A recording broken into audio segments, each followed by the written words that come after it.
Hello, Collective.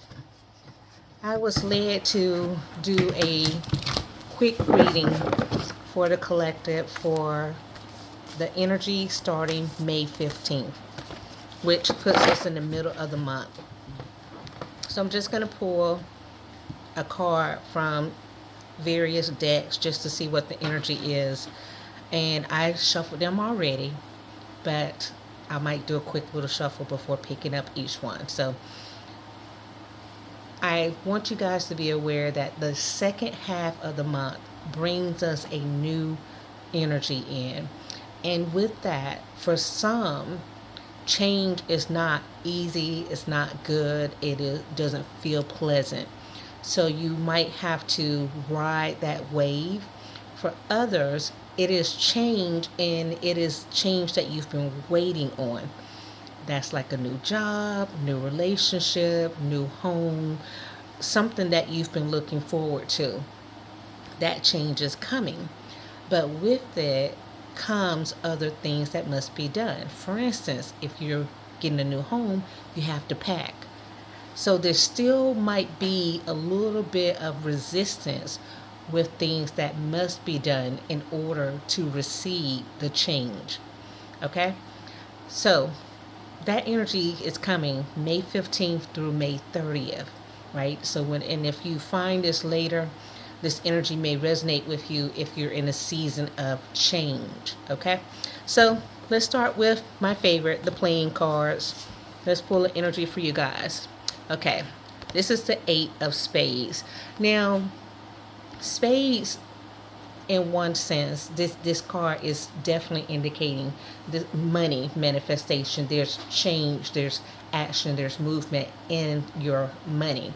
And the eight is an infinity card. You see, no matter which way you turn the eight, you turn it, it's always connected. No matter what, it's always connected. So there is something that you have been connected to, or you will be connected to, that is going to become a stable in your life, in your finances, in your root energy, your root chakra type energy. So that's your basic needs. So the change up, whatever the new change up is going to feel like more of a permanence. So if you're moving, the new location is going to feel like, okay, this is more where I belong. This is what I'm looking for. Same thing with a job or whatever you're changing. It's going to feel more stable. Remember, the eight energy is not the pinnacle, right? So although it's bringing some power, it's bringing some energy in there, and it's impacting those core elements, there's still some things to watch out for, because there's a time when this eight energy could also be about some secrets. So let's say you got a job, but they did not tell you that your schedule is going to be X, Y, and Z, right? So you might want to just do a deeper dive into whatever that situation is during these next 2 weeks. Okay? I want to keep this short, so I don't want to do all the cards. Let's get a Soul's Journey lesson card for you guys. What lesson is going on in the collective energy? Let's pull a lesson, and this is going to be, can you see it? Loneliness. I know that I am never alone. This energy has been with me for about a week and a half, right? Sometimes when you have things change, it feels like you're the only person dealing with it, but know that you aren't. And sometimes it feels like other people are not there to support you, but you have some people that maybe because of your character you haven't reached out to, and they are just waiting for you to reach out to them so that they can show you that you are not alone, that they have your back.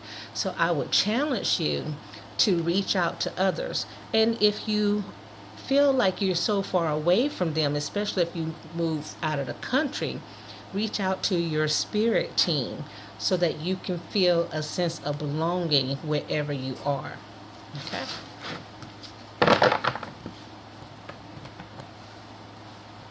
And let's do a traditional tarot.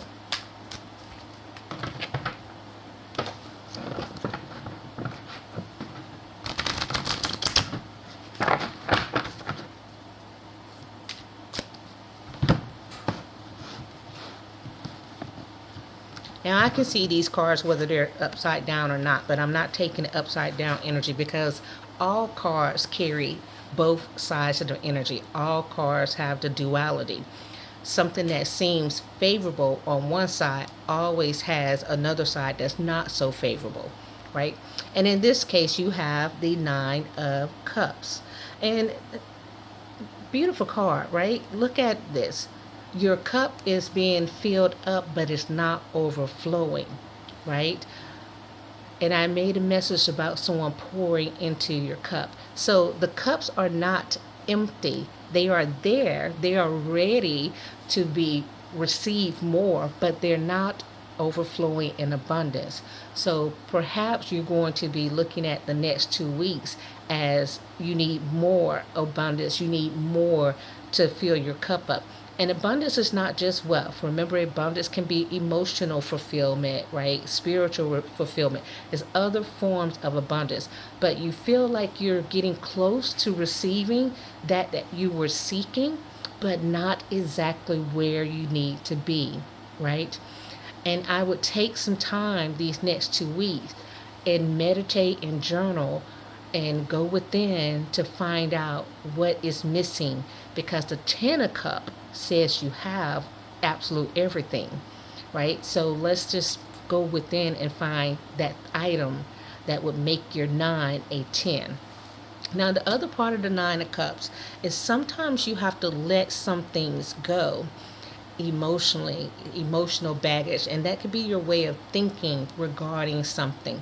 So for instance, again, let's use the example of changing careers, right? If you're changing career and say you've been promoted, then you have to let go of thinking like the person who was below you, and now you have to think like management, because management has to do things differently. And this is regardless of whatever your situation is. Whatever it is, you have to emotionally release some things in order to prepare for your cup to be filled. Okay? Let's move on.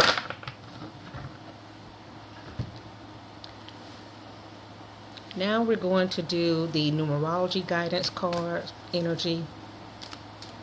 And this deck, by the way, is Michelle Buchanan. That's what the deck looks like. Michelle Buchanan created this deck. Not exactly sure if I may have purchased it from one of the bookstores, either Barnes and Noble or Books A Million. Those, I'm not exactly which one, but I'm sure you might be able to find it somewhere online if you like the numerology guidance cards.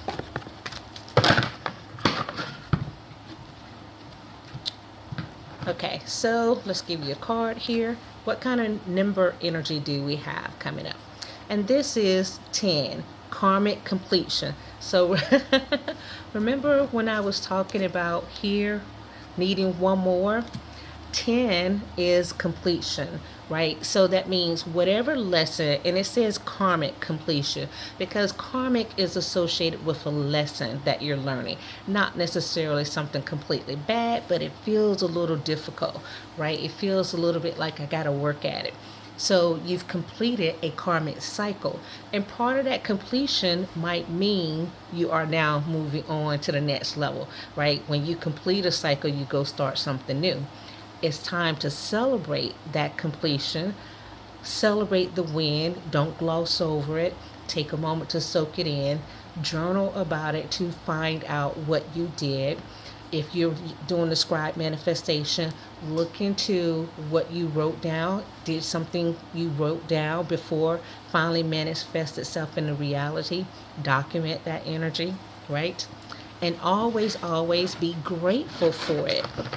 And I want to say that sometimes people have endings such as a divorce, and they look at that as a bad thing. But there's always a silver lining within that element. And look at it as perhaps you learned something and you grew. You're now a better version of yourself.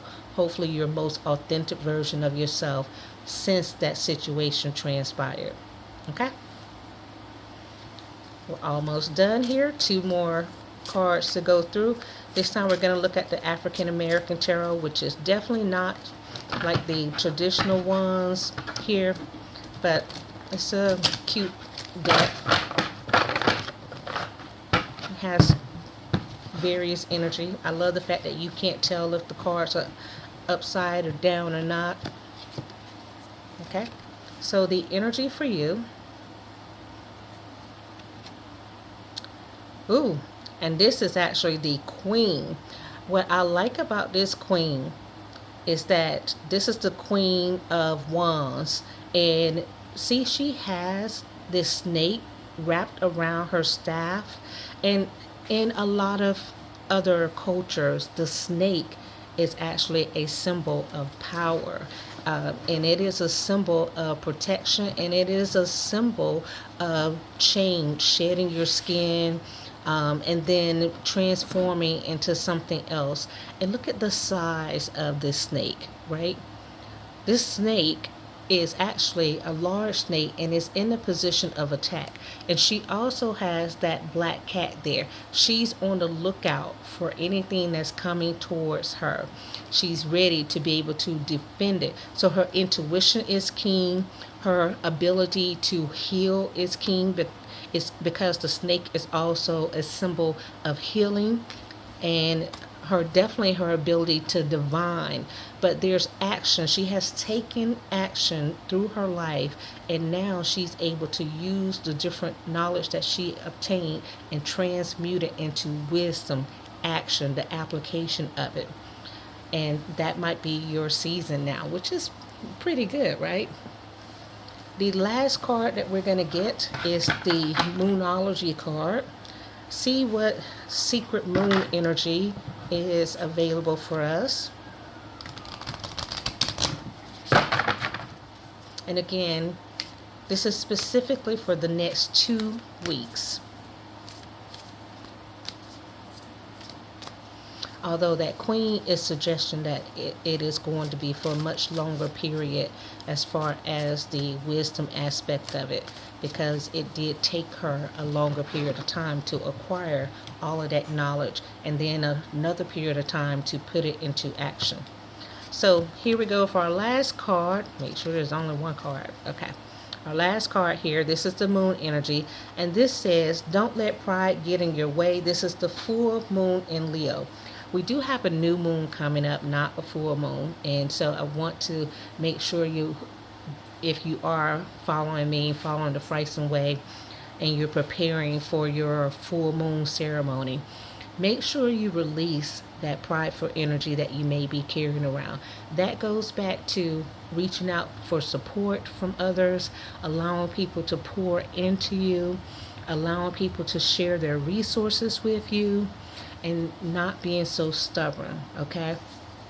And I know, as I've spoken to some of you guys this week, that being a leader, being seen as the strong person, does have a downside in that you have a difficult time receiving.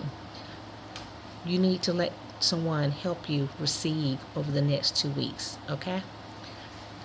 I wish you well in your change, your movement. Do your daily journaling, your daily meditation, and it will help you navigate this period. Okay? Take care.